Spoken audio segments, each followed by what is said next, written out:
Happy Friday. Coming to you live from my car, but I'm parked this time. I'm not driving. I just picked up my Walmart order, and I wasn't really quite sure what I wanted to say today, but then I saw something epic and amazing, and I've got a good analogy for you. So this week has been a bit frazzled. A lot of life lessons, a lot of things on in my brain happening, just a lot going on in my mind and in my body. I had to do a yoga this morning for tension release, and I can't believe how much I was holding.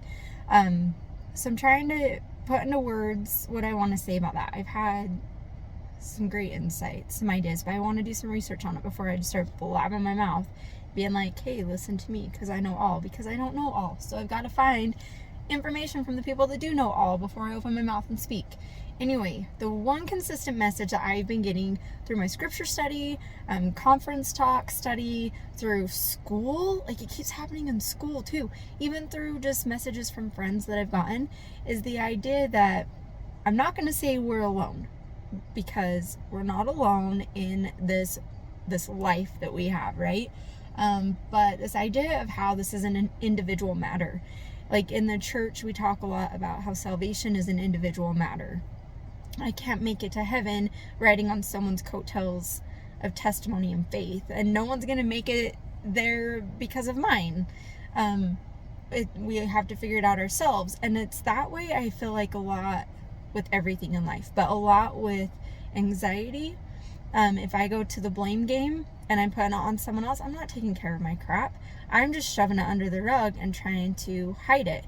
If I start literally just trying to hide it, like act like everything's just okay, again, I'm not taking care of anything, and I can't expect anyone to take care of it for me either. I can't expect my husband just to make me feel happy all the time, and then I've let go of the things that were bothering me. Like, we really have to dig in deep, and that's when it becomes like an individual thing. I've got to figure out what's bothering me, because something that bothers me may not bother somebody else, and something that bothers someone else may not even be a problem for me whatsoever. I've got to figure out what mine is, and then you can start the healing process and the journey of trying to go through that. So this is what I just saw. Bear with me. This is a good one. So I'm waiting at Walmart to pick up my groceries, which actually are not groceries at all. It looked like a whole bunch of candy, because this afternoon my daughter and I are having an old school readathon with my son, who is in 4th grade and has never had a readathon. Do you remember doing those, or is this like a kid in the 90s thing where you could wear your jammies to school and take like a pillow and a blanket and your candy and all your favorite books, and then your teacher just let you read all afternoon as long as you stayed quiet? You could eat your candy and read. My 3rd grade teacher, Mrs. Eskelson, had the best readathons. Well, my kids do a virtual charter school, so they're at home. And they've never been able to do a readathon. My daughter did, because she did elementary at a brick and mortar school. She was in 6th grade when we made this change. But my son has no idea what we're talking about, so we're doing that. So a bunch of candy for our readathon, and also for all of the Sunday school kids in our class on Sunday, because I bribe with treats. That's what I do. Candy's my love language. So my groceries this week actually was a whole bunch of junk is what it is, but a whole bunch of happiness. Anyway, besides the point. I love my Sunday school class, and I'll talk about that in a second. I'm watching, we've got dumped on with snow. Like, we have so much snow. And I'm watching this tractor in the back of the Walmart parking lot. They must have taken all the snow from the parking lot and shoved it in this back corner, and now there's so much snow.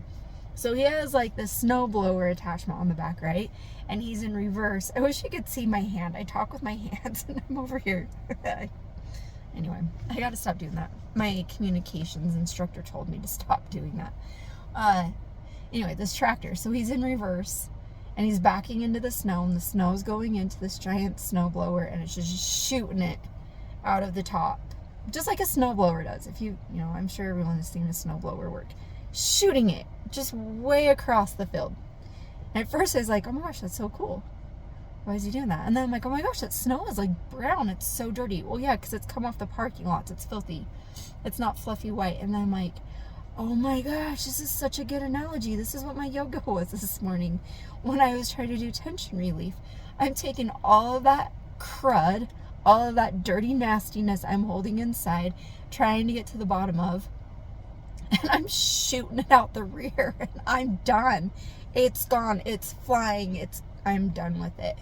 And what's left is a clean space now to build up from. Did I just say shoot your crud out the rear? You bet I did. But it was so amazing to watch that and make these connections. But see, it's an individual thing. No one can tell me what my crud is and what I need to get rid of. And even just in yoga, no one can tell me what actually feels good, because I have to find what feels good for myself. And then, just like on a plane, you put your mask on first, and then you help others get their masks on. Then you're capable of going out and saying, let me help you. Let me be the friend that you need to lean on. Let me share my pearls of wisdom, and you take it for what it's worth, right? That's the message I keep getting in everything, and it's just so profound, and it's amazing and empowering. So it's the weekend. I think I said this last weekend, but I'm not sure. I have a sign in my room on the wall that says, do something every day that makes you feel happy to be alive. And I'm going to start leaving that with you every Friday. Do something this weekend that makes you feel happy to be alive. Go to a movie, go find a good yoga, go on a run, go play a sport, go cuddle on your couch, play some Nintendo, clean your house. Like, whatever it is, be with your kids, be with your spouse, be with your family, your friends, whatever it is that makes you feel happy to be alive. Not happy in the moment, happy literally to be living this life despite all the crud that you keep feeling. For me personally, my Sunday school class. So in our church, especially in Utah, in our church we're in wards. In Utah, it looks a lot like just your neighborhood, right? Like, your neighbors are your ward members. But what's cool about that is that in church callings and in church, you get to learn your neighbors in a different perspective. Like, you get to see them differently at a different level. So my husband and I have taught the Sunday school class for 15, 16, and 17-year-olds for like 5 years now. And we have gotten to know some amazing, amazing kids. Like, the COVID times were the greatest times for our class, and I will never forget those years. Anyway, 2 of them are getting married today, and I'm so excited for them. So if they happen to see this, Briley and Carson, I'm so excited for you guys. And I will be at your reception tonight. I cannot wait to see you. And then tomorrow I get to go to an open house for Talmadge, who came home from his mission. And I get to go see him and celebrate with him. And he's my favorite. He's my bud. I actually talk about him a lot in class. I call it the cookie miracle because of him. I'll share that one day. Anyway, that's what I'm going to do, because those things make me feel happy to be alive. I love to share the gospel. I love to bond with people in these ways. I love to be just stupid crazy with anxiety and let the world just know that I'm a mess most times, like most parts of my day. So I got to go home and pick up my daughter to take her to seminary and wrap up some homework, and it's time for our readathon. And so I hope you all have an amazing weekend and you find your thing that makes you feel happy to be alive. And I can't wait to jump back on with more videos and hopefully thoughts in place on Monday. See you guys later.